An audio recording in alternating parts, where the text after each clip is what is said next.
कर्पूरगौरं करुणावतारं संसारसारं भुजगेन्द्रहारं सदा वसन्तं हृदयारविन्दे भवं भवानी संहितं नमामि। इस मंत्र के एक एक शब्द में भगवान शिव जी की स्तुति गाई गई है। इसका अर्थ है कर्पूर के तरह गौर वर्ण समान, यानी कि कपूर के तरह गौर वर्ण धारण करने वाले करुणा के अवतार है भगवान शिव जी। संसार के सार है, समस्त सृष्टि के शिव जी सार है। तथा भुजगेंद्र हारम मतलब गले में भुजंग अर्थात सर्पों की माला धारण करते हैं। सदा वसंतम हृदयारविंदे भवम भवानी संहितं नमामि। इसका अर्थ है जो शिव पार्वती के साथ सदैव मेरा हृदय में निवास करते हैं, उनका मेरा सत सत नमन है। इस मंत्र का उच्चारण मात्र से भगवान शिव जी प्रसन्न होके हमारी सभी मनोकामनाएं पूर्ण करते हैं। शिव और शक्ति के मिलन की महापर्व आ रहे हैं, महाशिवरात्रि आ रहे हैं। भगवान भोलेनाथ को मनाने का समय आ रहा है। भगवान शिव जी का मुख्य आराधना और उनकी पूजा करने का सबसे महान पर्व है महाशिवरात्रि। काम, क्रोध, लोभ, मोह से मुक्त होकर भगवान शिव में लीन होने का दिन आ रहा है। हर्ष, उल्लास और आनंद के साथ ये पर्व मनाएंगे। आप, हम सब लोग शिव को मनाएंगे। इस बार महाशिवरात्रि बड़े धूमधाम से मनाएंगे। सुख, शांति, समृद्धि, संसार के सभी सुख प्राप्त करने के लिए भगवान शिव जी के सामने नमन करते हुए अपनी पीड़ा को बताए। शिव जी आपके लिए हमेशा आपके साथ है। आज इस वीडियो में हम जानेंगे कि महाशिवरात्रि की ये महान पर्व कब है, 2022 में किस दिन मनाया जाएगा, पूजा की शुभ मुहूर्त क्या होगा। शिवरात्रि की पूजा चारों पहर का पूजा बहुत महत्व रखते हैं, तो चारों पहर का समय भी हम शुभ मुहूर्त भी जानेंगे और जानेंगे महादेव को मनाने का सबसे सरलतम उपाय क्या है, विधि क्या है। वीडियो में बने रहे अंत तक। सभी अगर आपको सभी जानकारी चाहिए तो वीडियो को स्किप ना करें, पूरा वीडियो देखें। चैनल में नया है तो चैनल को सब्सक्राइब करके रखें। दोस्तों, आप सभी लोगों का स्वागत करती हूँ व्रत विधि उपाय में। तो चलिए सबसे पहले हम जान लेते हैं पूजा का शुभ मुहूर्त क्या है। फाल्गुन मास के कृष्ण पक्ष की चतुर्दशी तिथि को ये महान पर्व मनाया जाता है। इस साल ये 1 मार्च 2022 मंगलवार के दिन आ रहा है। चतुर्दशी तिथि शुरू हो रही है 1 मार्च सुबह 3:16 पर। चतुर्दशी तिथि समाप्त हो रहे हैं 2 मार्च दोपहर को 1 बजे। निश्चित काल का पूजा रात्रि 12:08 से लेकर रात्रि 12:58 तक रहेगी। व्रत का पारण का समय रहेगा 2 मार्च सुबह 6:45। शिवरात्रि के समय चारों पहर का पूजा बहुत ही महत्व रखते हैं और चारों पहर का पूजा का समय आप नोट कर ले। पहला प्रहर का पूजा होगा 6:21 से लेकर 9:27 तक। दूसरी पहर का पूजा होगा 9:27 से लेकर 12:33 तक। तृतीय प्रहर का पूजा होगा 12:33 से लेकर 3:39 तक। चतुर्थ प्रहर का पूजा होगा 3:39 से लेकर सुबह 6:04 तक। तो ये शिवरात्रि की चारों पहर का पूजा का समय आपको बता दिया है। पूजा का पारण का समय आपको बता दिया है। आप चाहे तो सिर्फ प्रदोष काल में पूजा कर सकते हैं, चाहे तो इन चारों पहर में पूजा कर सकते हैं। धर्मशास्त्र के अनुसार जो भी व्यक्ति महाशिवरात्रि के दिन व्रत रखते हैं, भगवान शिव जी का जलाभिषेक करते हैं, पूरे विधि विधान से उनकी पूजा करते हैं तथा पूर्ण आत्मसमर्पण के साथ भगवान शिव जी की शरण में जाते हैं, भगवान शिव जी उनकी सभी मनोकामनाएं जरूर पूरे करते हैं। आइए अब जान लेते हैं पूजा विधि क्या है। घर पर हम बड़े आसान विधि से भगवान शिव को कैसे प्रसन्न करें। महाशिवरात्रि के दिन भगवान शंकर की पूजा की जाती है। इस समय जहाँ पे आप पूजा करेंगे, अपने पूजा स्थल में एक शुद्ध आसन बिछाए और उसके ऊपर बैठ के सबसे पहले आचमन कर ले और अपने आप को शुद्ध कर ले। तत्पश्चात आसन की शुद्धि कर ले और पूजा सामग्री यथास्थान में रख के फिर प्रदीप प्रज्वलित करें। दिया हम प्रज्वलित क्यों करते हैं? क्योंकि दिया को प्रज्वलित करने के बाद दिया को साक्षी रख के हम अपना पूजा शुरू करते हैं। पूजा का संकल्प करें। हाथ में थोड़ा सा एक फूल, गंगा जल, थोड़ा सा अक्षत लेके आपके मन में जो भी इच्छा है, जिस कोई इच्छा के साथ आप पूजा कर रहे हैं, अगर कोई इच्छा नहीं है, सिर्फ भगवान जी की पूजा में लीन रहना चाहते हैं, तो सिर्फ इतना ही कहे कि भगवान, इस महाशिवरात्रि के दिन आप मेरे इस संकल्प को पूरा करें। मुझे आपकी पूजा में कोई बाधा विपत्ति ना आए, मैं सर्वथा सुंदर रूप से आपकी पूजन कर पाऊं, आप में लीन हो पाऊं भगवान, आपके आशीर्वाद की प्राप्ति कर पाऊं। इस तरह से मन में संकल्प लेने के बाद मन में माता गौरी तथा गणेश जी को शरण करते हुए पूजा शुरू करें। इस दिन भगवान शिव जी की रुद्राभिषेक, लौह रुद्र तथा महारुद्र अभिषेक किया जाता है। जो लोग भी ऐसा पूजा करना चाहते हैं, अनुष्ठान करना चाहते हैं, वो नवग्रह, कलश स्थापना तथा षोडश मातृका का स्थापना करें और उनकी विधिवत पूजा करें। घर में सरल तरीके से पूजा करने के लिए भगवान शिव जी के शिवलिंग अगर आपके घर पर है तो शिवलिंग के विधिवत पूजा करें, और अगर नहीं है तो आप मंदिर में जाके पूजा कर सकते हैं। संकल्प करते हुए भगवान गणेश जी तथा माता पार्वती और फिर नंदी भगवान का, कार्तिकेय भगवान का पूजा करना चाहिए। शिव जी के अलंकार सर्प देवता का भी इस दिन विधिवत पूजा होती है। इसके बाद हाथ में बिल्व पत्र लेके तथा बेल पत्र लेके और थोड़ा सा अक्षत लेके भगवान शिव का ध्यान करें। शिव जी का पूजा करते समय पूरे समय मन ही मन या जोर से अपने मुंह से भी बोल सकते हैं, ओम नमः शिवाय, ओम नमः शिवाय, ओम नमः शिवाय।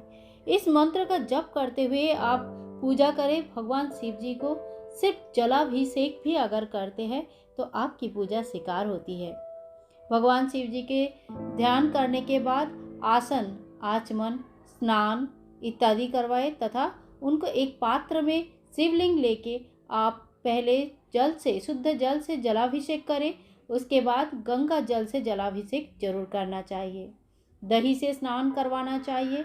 उसके बाद घी से स्नान करवाए तथा शहद से स्नान करवाए। पंचामृत बना के भगवान जी का स्नान करा सकते हैं। अलग अलग अभिषेक का अलग अलग महत्व होता है, इसके ऊपर भी आपको एक अलग से वीडियो मिल जाएगी। तथा इसके बाद भगवान को थोड़ा सा भस्म चढ़ाए। भगवान को भस्म बहुत प्रिय होते हैं। दोस्तों, एक बात याद रखें, भगवान शिव जी के जब आप पूजा कर रहे हैं तो कोई कोई चीज़ बिल्कुल निषेध होता है, भले ही वो महाशिवरात्रि का दिन क्यों ना हो। ये सारी चीज़ें आपको अवॉइड करना चाहिए। आपको इन सारी चीज़ों से भगवान शिव जी को दूर रखना चाहिए।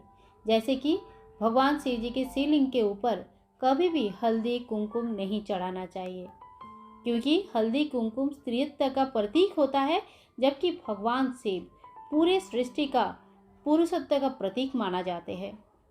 इसके साथ साथ भगवान को नारियल नहीं चढ़ाया जाता है। नारियल के पानी से अभिषेक नहीं करना चाहिए। नारियल श्रीफल है। श्रीफल माता लक्ष्मी की प्रतीक है, इसीलिए भगवान शिव जी के ऊपर नारियल नहीं चढ़ाना चाहिए। और ना ही भगवान शिव जी के अभिषेक के समय दक्षिणावर्ती शंख या किसी भी प्रकार का शंख के व्यवहार नहीं करनी चाहिए। शंखचूड़ नामक एक राक्षस का प्रतीक माना जाता है, जिसका वध भगवान शिव जी भोलेनाथ ने खुद किए थे। इसीलिए शंख की कभी भी व्यवहार नहीं होती है भगवान शिव जी की पूजा में। साथ ही साथ में तुलसी की पत्र बिल्कुल नहीं चढ़ाना चाहिए। एक पौराणिक कथा अनुसार माता तुलसी के पति जलंधर के वध भगवान शिव जी के हाथों हुआ था। इसी वजह से भगवान शिव जी की पूजा में कभी तुलसी के पत्र व्यवहार नहीं करनी चाहिए। भगवान शिव जी को इत्र बहुत पसंद है। थोड़ा सा रुई में लगा के इत्र भगवान शिव जी को जरूर चढ़ाए। भस्म चढ़ाए, भगवान को भस्म चढ़ाए। भोलेनाथ है, बाबा है, और बाबा को भस्म बहुत प्रिय होती है। भस्म चढ़ाने के बाद बाबा के चरणों में चढ़ाया गया भस्म अगर अपने सर पे टीका कर ले तो इस दिन भूत प्रेत किसी भी ऊपरी छाया आपको स्पर्श नहीं कर सकते। आप इन सब से दूर रहते हो। साथ में महामृत्युंजय का जप अगर करते हैं तो कई सारे रोग व्याधियों से आप दूर रहोगे। इससे भगवान शिव जी के आशीर्वाद की प्राप्ति होती है, साथ साथ में आपकी मनोकामनाएं भी प्राप्त होते हैं। इस तरह से पूजा करने के बाद सब चीज़ से अभिषेक होने के बाद एक ध्यान रखें कि लास्ट में भगवान को फिर से शुद्ध जल से अभिषेक करें तथा एक हल्का सा प्यारा सा टॉवल लेके अच्छे से पोंछ के बाबा को साफ कर ले और फिर इनके शिवलिंग को स्थापन करें एक कांसा या पीतल के पात्र के ऊपर और फूल माला, सफ़ेद फूल की माला, आंकड़े के फूल की माला चढ़ाए। सफ़ेद फूल में केतकी की फूल नहीं चढ़ती है, तो केतकी की फूल भूल करके भी शिवलिंग में नहीं चढ़ाना चाहिए। आप थोड़ा सा अक्षत चढ़ाए, बिल्व पत्र चढ़ाए। बिल्व पत्र यानी कि बेल पत्र कैसे चढ़ाना चाहिए हमें, जो चिकना पार्ट होगा वो शिवलिंग के तरफ रहेगा और जो ऑपोजिट साइड रहेगा, जो उल्टा साइड रहेगा, वो ऊपर के तरफ होगा। इसी तरह से भगवान शिव जी के ऊपर 21 बेलपत्र अगर इस दिन किसी ने चढ़ा दिया, उसमें राम नाम लिख के चढ़ा दिया, तो उनका सोने पे सुहागा, उनकी हर इच्छा महादेव पूरी करते हैं। तो इस तरह से भगवान शिव जी का बड़े प्यार से, बड़े दिल से, बड़े अंतर से, हृदय से भगवान का पूजा करें। आप भगवान शिव जी को जनेऊ चढ़ाए, साथ में सफ़ेद वस्त्र चढ़ाए। शिव जी के लिए अगर आप वस्त्र लेके आए हैं तो सफ़ेद वस्त्र लाए। माँ पार्वती को इस दिन सभी लोग श्रृंगार के सामान चढ़ाते हैं, तो उसमें लाल, येलो, ग्रीन, ऑरेंज, पिंक इत्यादि कलर का जो है वस्त्र आप माता को चढ़ा सकते हैं। भगवान शिव जी के लिए सफ़ेद वस्त्र लाए, वो सर्वोत्तम माना जाता है। भगवान शिव जी को सफ़ेद चीज़ें बहुत प्रिय होती है, उनको खीर बहुत प्रिय होते हैं, तो इस दिन अगर हो सके तो खीर की भोग जरूर लगाए और साथ में भगवान शिव जी को पंचामृत का भोग लगाए, दूध का भोग लगाए। तो सफ़ेद जो चीज़ें होती है उसकी भोग जरूर लगाना चाहिए। इसी प्रकार से विविध प्रकार फल चढ़ाए, जो भी ऋतु फल आपको मिल जाए, बेड़ मिल जाए, और नारियल छोड़ के कोई एक दो फल होता है जैसे नारियल हो जाता है, ये सब नहीं चढ़ाया जाता है। बाकी जो भी ऋतु फल है भगवान शिव जी को चढ़ाया जाता है। धतूरा का फल चढ़ाया जाता है, क्योंकि शिव जी इस दिन मान्यता अनुसार जो विष पान कर लिए थे, इससे उनको बहुत ज़्यादा जलन हो रहा था, बहुत तकलीफ में थे। तो उस समय सभी भगवान इनको जलाभिषेक किए थे, धतूरा का फल दिया गया था, कई सारे जड़ी बूटियाँ दिया गया थे ताकि उनको थोड़ा आराम मिले। तो इसीलिए शिव जी को ये सारे चीज़ें बहुत प्रिय होते हैं और ये चढ़ाने से शिव जी बहुत खुश हो जाते हैं। भोलेनाथ, भोले भंडारी दोनों हाथ उठा के आशीर्वाद करते हैं और आपकी सभी मनोकामनाएं पूरी करते हैं। अब पूजा होने के बाद भगवान को जब सुगंधी, इत्र, अक्षत, पुष्पमाला, बिल्वपत्र इत्यादि चढ़ा दिया है, इत्यादि सब होने के बाद हाथ जोड़ करके भगवान से एक बार माफ़ी जरूर मांग ले। भगवान, हमने अपनी तरफ से पूरा पूजा अपनी तरफ से अच्छे से करने की कोशिश किए, विधि विधान से करने की कोशिश किए, परंतु हम इंसान हैं, हमसे गलती होती है और इसी गलती का हम माफ़ी मांग रहे हैं। कहीं पे भी किसी भी चीज़ के लिए हमें अगर गलती हुआ है तो भगवान आप हमें माफ़ करो। इसके पश्चात धूप दीप से भगवान का अच्छे से आरती करें। इस दिन भगवान का शिव चालीसा पढ़ सकते हैं। शिव जी का कोई भी मंत्र अगर आप सिद्ध करना चाहते हैं तो इस दिन सर्वोत्तम दिन होता है। एक माला ले लीजिए रुद्राक्ष की, और रुद्राक्ष की माला लेके अगर वैसे तो 100 लाख बार जप करने के बाद ही कोई चीज़ सिद्ध होते हैं, परंतु संसारी जो इंसान होते हैं वो आज के दिन से ये सिद्ध करना शुरू कर सकते हैं। कोई भी एक मंत्र आप ले लीजिए, सबसे अच्छा रहता है ओम नमः शिवाय। सबसे सरल मंत्र है और शिव जी की सबसे प्रिय मंत्र है। परंतु अगर आपके घर में या आप खुद ऐसे है कि कोई बीमारी से जूझ रहे हैं, बहुत दिन से उससे उभर नहीं पा रहे, बाहर नहीं आ पा रहे, कंटिन्यूअस एक क्रॉनिक बीमारी है जहाँ से छुटकारा नहीं मिल रही है, ऐसे में आपको महामृत्युंजय जप मंत्र का जप करना चाहिए। जो लोग भी इसी ओम नमः शिवाय मंत्र को सिद्ध करना चाहते हैं वो इस दिन से मंत्र सिद्ध कर सकते हैं। जो लोग इस दिन शिवलिंग घर पर लाना चाहते हैं, ये सर्वोत्तम दिन माना जाता है शिवलिंग को घर लाने के लिए। शिवलिंग जो लोग कोई जिनका पता नहीं, शिवलिंग के बारे में बिल्कुल कुछ भी नहीं पता है, तो वो सबसे अच्छा होता है नर्मदेश्वर शिवलिंग को घर लाए। तो दोस्तों मना ले भगवान भोलेनाथ को, भोले भंडारी को, और अपनी झोला भर ले। भगवान के सामने अपना कोई भी दुख पीड़ा जो भी आपकी मनोवांछा है वो जाके भगवान के सामने लेके जाए। भगवान आपके साथ जरूर होंगे। पूर्ण आत्मसमर्पण के साथ जाए, पूर्ण विश्वास के साथ जाए और शिव जी आपके सभी के मनोवांछा पूर्ण करें, यही मेरी आशा है। दोस्तों वीडियो को ज़्यादा से ज़्यादा शेयर करें ताकि सभी लोगों को महाशिवरात्रि की महान पर्व के बारे में पता चले और शिव जी को कैसे प्रसन्न करना है, कब पूजा करनी है, ये सारे डिटेल्स उन तक भी पहुंच सके। मिलते हैं नेक्स्ट वीडियो में और कनेक्टेड रहे। महाशिवरात्रि प्रसंग में और भी कई सारे इम्पोर्टेंट वीडियोस आने वाली है जो कि आपके लिए बेहद खास रहेगी। मिलते हैं नेक्स्ट वीडियो में, तब तक के लिए विदाई दे। हरे कृष्णा, राधे राधे, हर हर महादेव।